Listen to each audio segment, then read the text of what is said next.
Play it, old man!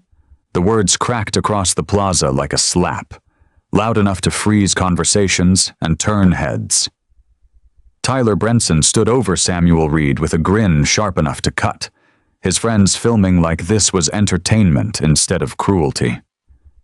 Samuel lifted his guitar slowly, but Tyler stepped closer, phone shoved in his face.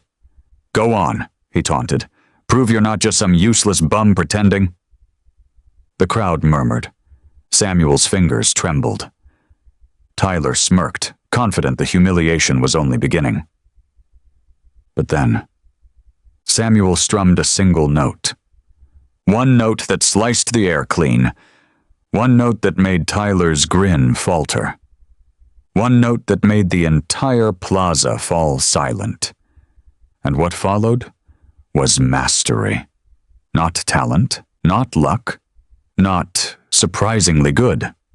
A performance so flawless it made Tyler look like the fool he truly was, the boy mocking a legend he didn't recognize. And as the final note hung in the air, the humiliation shifted. Off the old man, onto Tyler Brenson. Because the moment Samuel Reed stopped playing, someone behind Tyler stepped forward. Someone powerful enough to make the entire plaza tense. Someone Tyler never expected to witness his downfall. And for the first time that day, the rich boy with the fancy watch realized he had no idea who he'd just challenged. This is Hidden Black Echoes, where the stories of struggles are told. The rise and the voice of those the world tried to silence. If you believe the right note can silence even the loudest ego, hit like and subscribe, because the next few minutes will show what happens when a boy mocking a man meets the truth he never saw coming. Tyler Brenson stood at the center, 19 years old, designer clothes, a gold watch glinting under the sun. Behind him sat his midnight black sports car, engine still warm, birthday bow still attached. His two friends filmed everything, laughing like hyenas circling prey. Across from them sat the man he mocked, a black homeless man with a gray beard, tired eyes, and an old wooden guitar held gently across his lap. His name was Samuel Reed, though no one here bothered to care. Tyler smirked. "You said you play guitar, right? Then play, impress me. Play the song I asked for." Samuel lifted his head slowly. "I don't play for mockery, son. Only for—" Tyler clapped in his face. "For what? Pennies? Pity? Don't get shy now." His friends snorted behind him, phones shaking as they filmed. Tyler's voice rose. "Tell you what, if you can play that tune my dad likes, that old Royal March, I'll give you my car." His friends howled. "Bro, don't. He might scratch it. He's probably never touched a real guitar." Tyler leaned close, speaking like he was addressing something beneath him. "Play it, or admit you're just a useless bum pretending." Samuel swallowed hard. His fingers trembled, not from fear, but from humiliation that cut deep, deeper than any insult deserved. He had played that tune before, on stages of chandeliers, in halls of diplomats before royalty itself. But that was another lifetime, before loss broke him, before the world forgot his name. Tyler tapped the guitar with a mocking flick. "What's wrong? Strings too fancy for you?" A few gasps rippled through the crowd. Still no one stepped in. "This is simple," Tyler said. "Play the song or walk away." Samuel's voice came low, heavy with dignity. "Son, you shouldn't speak to people that way." Tyler scoffed. "You are giving me advice?" He laughed so hard he bent forward. "Buddy, I'm doing you a favor even talking to you." Phones lifted higher. Comments flew from the teens. "Come on, Gramps! At least try! Don't cry now!" Samuel closed his eyes for a long moment, letting the noise fade. Memories flickered. Glorious stages, applause, velvet curtains, followed by the painful shadows of everything he lost. He exhaled. "All right," he said quietly. "I'll play." Tyler grinned victoriously. Finally. Samuel adjusted the guitar gently, like greeting an old friend. His fingers fell into position, one he hadn't used in years. The crowd leaned closer. But before he could play, Tyler interrupted again. "Wait, let me get a good shot. I want the whole internet to see this." He held his phone inches from Samuel's face. "All right, old man. Show me what you got." Samuel looked up.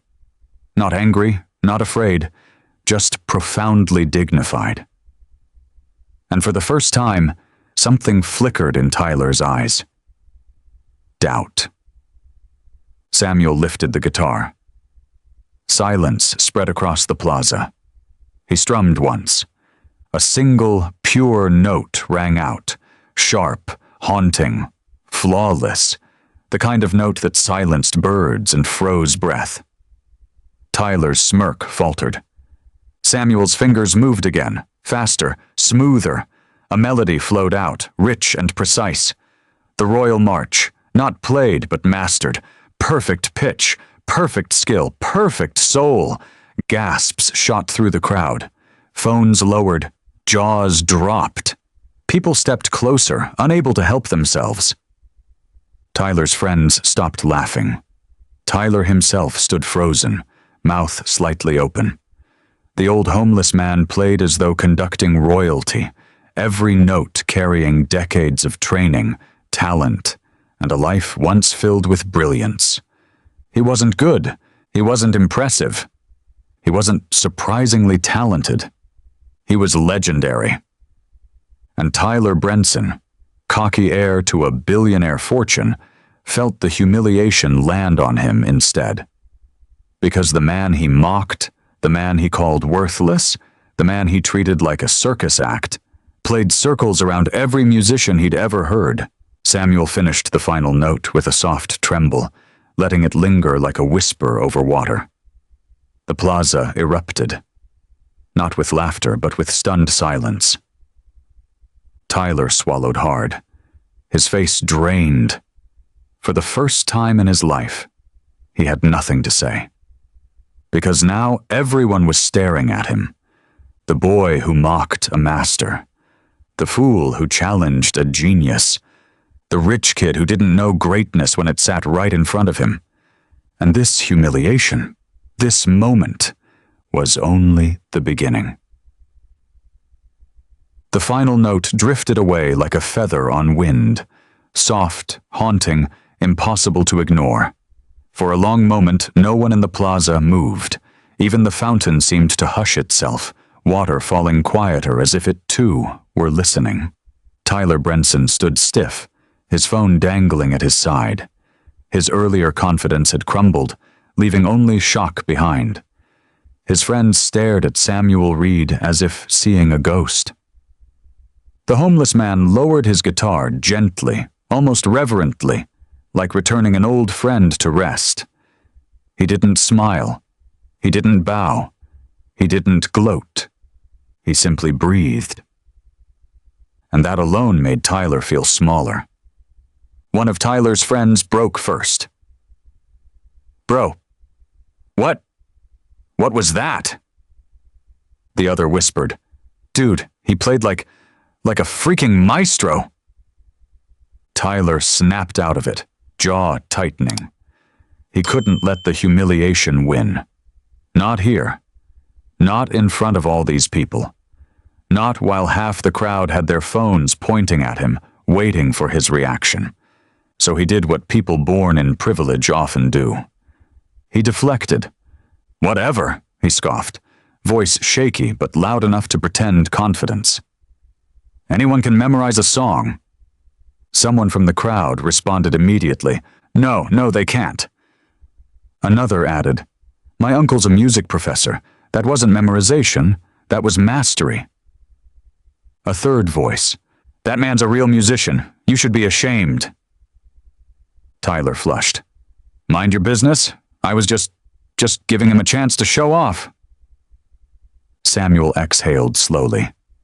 You don't need to justify anything, son. Humility is a lesson we all learn eventually. Tyler flinched as if struck. The crowd murmured.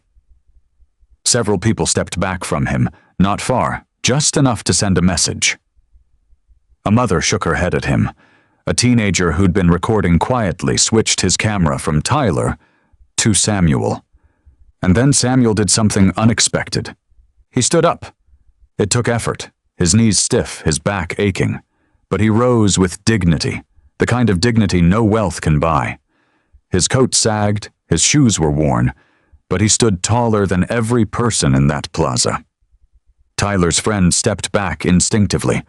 Samuel looked Tyler directly in the eyes.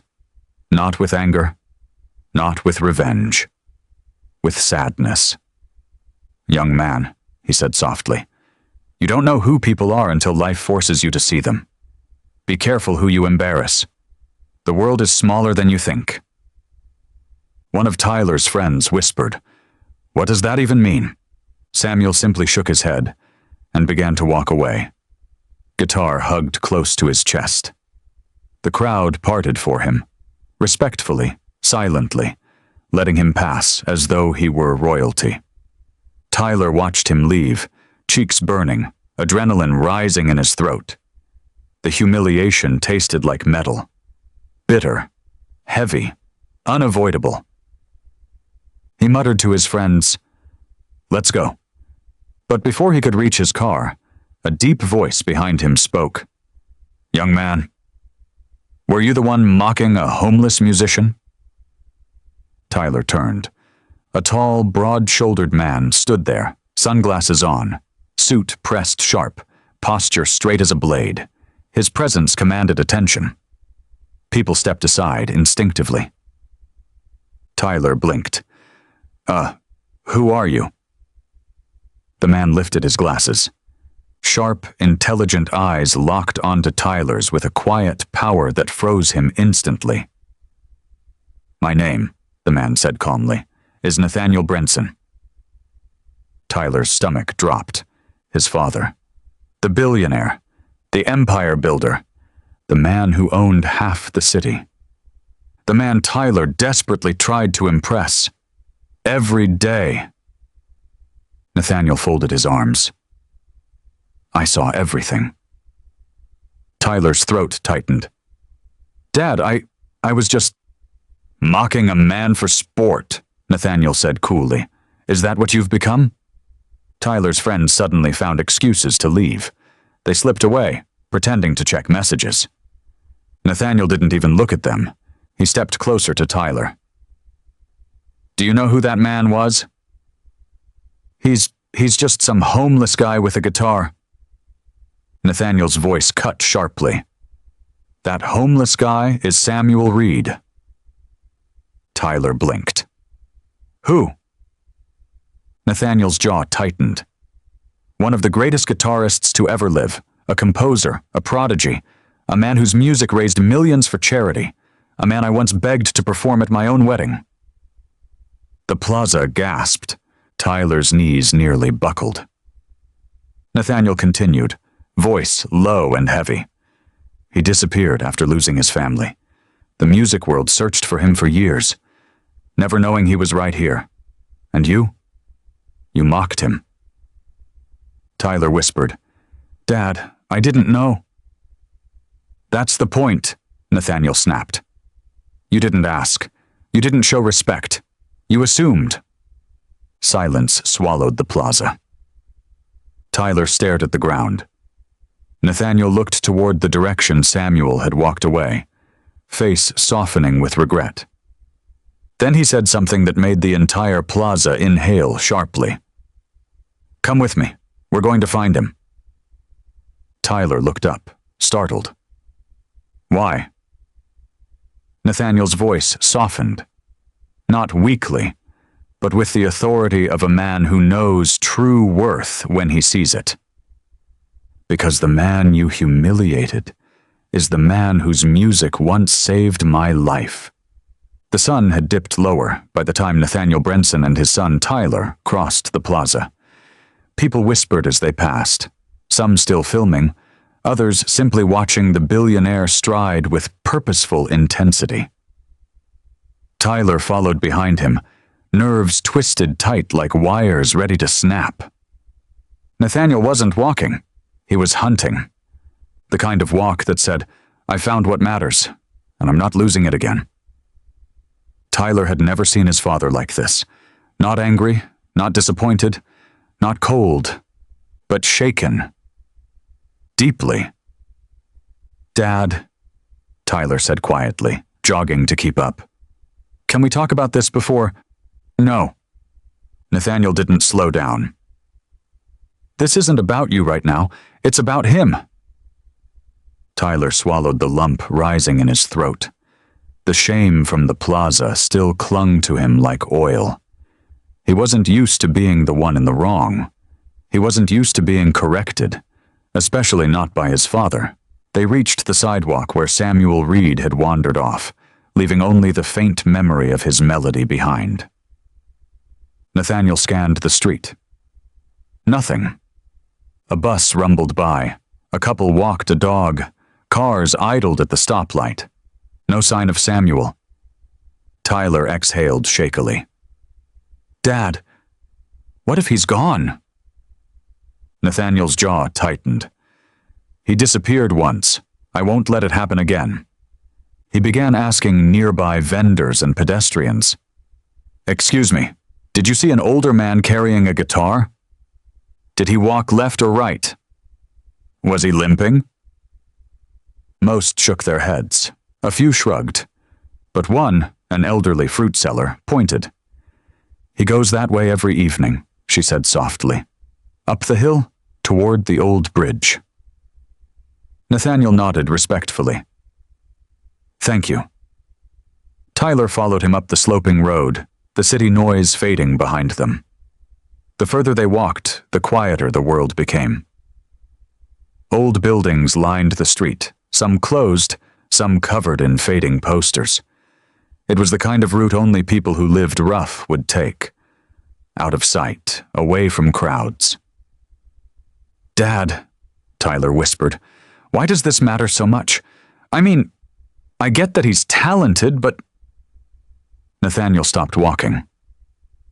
Tyler froze behind him. The billionaire turned toward his son, eyes sharp but full of old grief. "When I was 23, Nathaniel said slowly, I almost took my life." Tyler's breath hitched. "What?" "Business had failed. Debt collectors threatened your grandparents. I felt like everything I touched was poisoned." He looked into the distance, seeing ghosts only he recognized. "One night I stood on a bridge, ready to jump." Tyler's heart pounded. "Dad?" "And then," Nathaniel breathed, "I heard a guitar." He closed his eyes. It was Samuel. Tyler's shock deepened. "He was younger then," Nathaniel continued. "A rising star. He didn't know me. I was just a stranger. But he walked right up to me and played the most beautiful song I had ever heard. A song he wrote for someone he loved." "What did he say?" Tyler whispered. Nathaniel's voice cracked. He said, "Life doesn't end until the last note fades, so don't you dare stop playing yours." A silence heavier than the evening air settled over them. "If this moment pulls you in, ooh!" Take a second to like this video and subscribe for more stories where arrogance unravels faster than pride can hide it. "Samuel saved my life," Nathaniel said quietly. "Now I owe him mine." Tyler stared at his father, guilt crashing into him all over again. He hadn't mocked just a man. He'd mocked the man who saved his father from suicide. He felt sick. Before he could speak, Nathaniel lifted a hand. "Later. You'll apologize when we find him." They continued walking. The hill opened into a quiet overlook, the old bridge stretching across a shallow river. It wasn't abandoned, but it was forgotten. A place people passed without noticing. And there, at the far end, they saw him, Samuel Reed, sitting on the railing, guitar across his lap, tuning the strings gently. The evening light cast a soft glow on him. Alone, peaceful, fragile. Tyler inhaled sharply. "Dad?" Nathaniel stepped forward, but slowly, reverently, like approaching a sacred thing. "Samuel," he called. The old man lifted his head, his eyes widened slightly in recognition. Not of Nathaniel, but of something familiar in his voice. Nathaniel approached until they were only a few feet apart. Samuel studied him, confusion flickering behind his tired eyes. "I'm sorry," he said kindly. "Do I know you?" Nathaniel swallowed. "You saved me." Samuel blinked. Nathaniel's voice broke. 27 years ago, on this very bridge. Samuel's breath caught. His fingers froze over the guitar strings. "I remember a young man," he whispered, shaking, crying, lost. "That was me," Nathaniel said. The old musician closed his eyes, overwhelmed. Before either man could speak further, Tyler stepped forward, shaking, scared, humbled. "Mr. Reed, I'm sorry," he said, voice trembling. "I was cruel. I was wrong. I didn't know who you were. I didn't even try to know." Samuel looked at him, really looked, and for the first time, Tyler felt how small arrogance truly is. Samuel didn't smile, but he nodded gently. "That's the first good note you've played today, son." Nathaniel exhaled shakily. The moment held them all. Past pain, present truth. The fragile bridge that connected the two. Then Samuel lifted his guitar. "Shall I play something?" he asked softly. Nathaniel's eyes filled with tears. "Yes," he whispered. "Please." Samuel Reed's fingers hovered above the strings, trembling slightly. Not from fear, but from memory. The bridge beneath them seemed to hold its breath. Even the river quieted, as if nature itself waited for the first note. Nathaniel stood rooted to the spot, his chest rising and falling in uneven rhythm. Tyler stayed a step behind him, head lowered, unsure whether he deserved to witness what was about to happen. Samuel finally spoke. "This was her favorite," he murmured. "She said it felt like hope hidden inside a sad melody." He didn't say her name, but the weight of her filled the space around him. Then he played. Not the arrogant imitation Tyler had forced him into. Not the mockery performed earlier in the plaza. This was something else. The guitar's voice came alive. Soft, cracked in places, but painfully beautiful. Every note felt like a letter written to the past. Every chord held sorrow, love, time, loss, forgiveness. The melody drifted through the cooling air like a prayer. Nathaniel's eyes burned. 27 years ago, he'd stood on this same bridge, ready to end everything, ready to disappear into the river below. Then this same music, a younger version of it, had grabbed him by the soul and refused to let him fall. He pressed a hand to his mouth, shaking. He wasn't alone.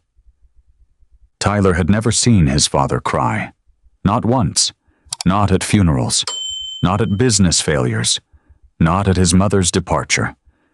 But now, Nathaniel Brenson's tears fell freely, silently. Samuel kept playing, and that was when something changed. Tyler stepped closer, not to interrupt, not to speak, but because for the first time in his life, he understood what music could do, what humility could do, what cruelty had taken from him and from others. His chest tightened, and a tear slipped down his cheek. Samuel saw it, He finished the song on a long, aching note that seemed to hang in the air even after his fingers stilled. When silence returned, none of them moved. Finally, Samuel looked at them, father and son, and asked quietly, "Why did you follow me?" Nathaniel inhaled shakily. "Because I owe you my life, and I never repaid it." Samuel studied him, eyes gentle and wise. "I didn't save your life," he said softly. "I just reminded you it still had value." "But that was everything," Nathaniel whispered. Tyler wiped his face. "Mr. Reed, Dad told me what you did for him. I'm so sorry for how I treated you. What I said earlier was disgusting. I can never take it back, but I promise I'll do better." Samuel looked at the boy who had mocked him only hours before, who had tossed him money like trash. He didn't answer immediately. Instead, he asked, "How old are you, son?" 17, Tyler murmured. Samuel nodded slowly. "Then you still have enough life left to learn what real respect looks like." Tyler swallowed hard, nodding quickly. "But," Samuel continued, "you took the first step when you followed your father here." Tyler exhaled shakily, half relief, half gratitude. Nathaniel stepped forward. "Samuel," he said softly, "I want to help you. I want to give you a place to stay, a safe one, a home. I owe you that much." Samuel's eyes clouded, not with rejection, but with something deeper. "I appreciate it," he said quietly. "More than you know. But I can't leave." "Why?" Nathaniel asked. "You shouldn't be living on the streets." Samuel looked down at his guitar, at the worn wood, the faded signatures, the name Lena carved faintly near the tail. "This is where she played," he whispered, "where her voice lived, where I still hear her when I'm alone." Nathaniel's heart clenched. Tyler understood, too late, that the old man wasn't just homeless. He was grieving. Before either could respond, Samuel lifted the guitar again and played a few soft chords. Not a full song this time. Just a melody made of longing. "Besides," he added gently, "the streets are kinder to me than people." Tyler flinched. But Samuel reached out and touched his shoulder lightly. "Not all people," he said. "Not anymore." Nathaniel tried again. "Let me do something, anything." Samuel considered him a long moment, then nodded. "You can visit." Nathaniel blinked. "Visit?" Samuel smiled faintly. "I saved you once. Let me remind you again that your life doesn't belong only to your business. Bring your boy. Bring your worries. Bring your questions. We'll sit right here, and I'll play." Tyler's eyes widened. Nathaniel breathed out, humbled. That would mean more than you know." "And," Samuel added, "if you still wish to help me someday, you'll do it not because you owe me, but because you see me." Nathaniel nodded, emotion thick in his throat. "Then I see you," he whispered. Samuel smiled, soft, tired, knowing. "Good," he said. "Then come back tomorrow, same time. Bring no cameras, no money, just hearts." The sun dipped behind the bridge. 3 silhouettes stood together. One broken, one learning, one redeemed. And for the first time in decades, Samuel Reed didn't play alone. The next afternoon, the sky glowed with gold as the sun dipped low, casting soft reflections on the river. The bridge hummed with quiet life, passing cars, distant chatter, and the steady rhythm of water brushing the supports below. Samuel Reed was already sitting on his usual bench, his old guitar resting on his lap like an extension of his soul.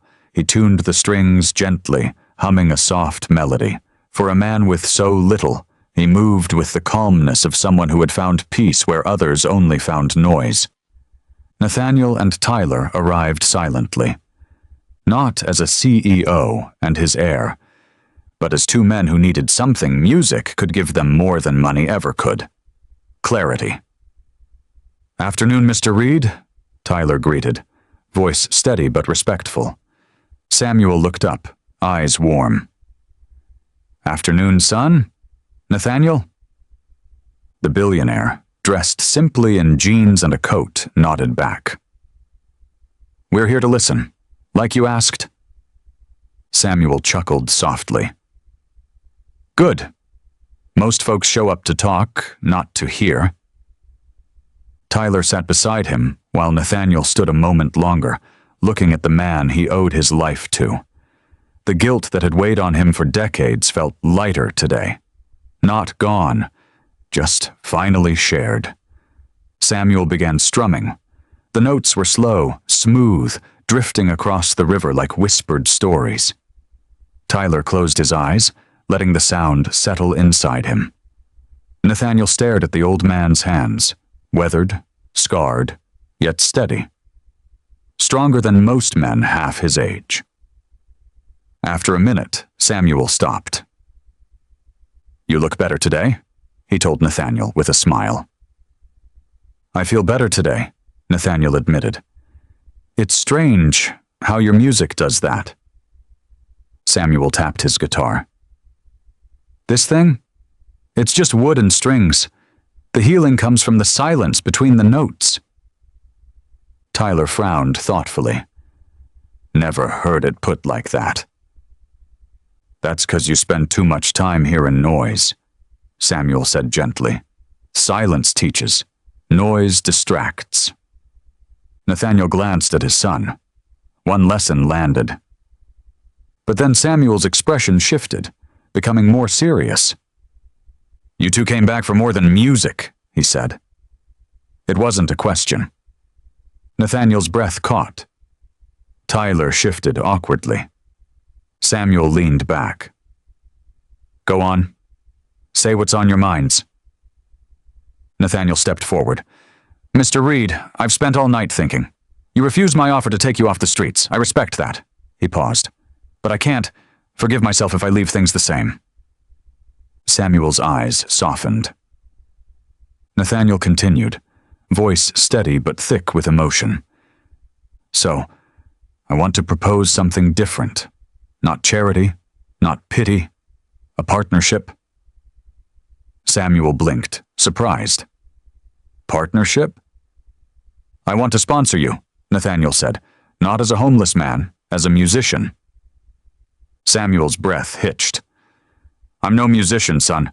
I'm just an old man playing songs to keep ghosts company." "No," Nathaniel said, shaking his head. "You're the greatest storyteller I've ever heard, and I want people to hear you, really hear you." Tyler stepped in, heart pounding. "Dad and I talked. We want to fund an album. Your songs, your stories, recorded professionally, with your name on it." Samuel froze. His hands trembled around the guitar. "Why?" he whispered. "Because the world needs what you've got," Tyler said. "And because you saved my father before I was even born. If it weren't for you, I wouldn't be here. Our family wouldn't be here." Samuel swallowed hard. Nathaniel sat beside him. "I owe you my life, but this is not repayment. This is honor." For a long moment, Samuel stared at the river, eyes glistening. "You boys don't understand. I ain't played for crowds in decades. I ain't got the confidence for recordings in big studios." "You won't be alone," Nathaniel said. "And you won't be changed," Tyler added. "Your music will stay yours. We just want people to hear it." Samuel breathed out shakily. "What would Lena say?" he murmured to the wind. At her name, Nathaniel placed a gentle hand on the old man's shoulder. She'd say it's time the world heard the notes you've been carrying for her. A tear rolled down Samuel's cheek. He wiped it quickly, but not quickly enough. Then, slowly, he nodded. "Yite," he whispered. "One condition." Nathaniel and Tyler leaned in.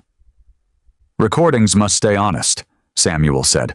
"No fancy edits, no machines fixing my voice, just me, my guitar, and the truth." Nathaniel smiled. "Agreed." Tyler grinned. "I'll produce it myself." Samuel laughed, a soft, disbelieving sound. "Well then," he said, lifting the guitar gently. "Seems I've got one more song to play." The sun dipped lower, turning the river gold.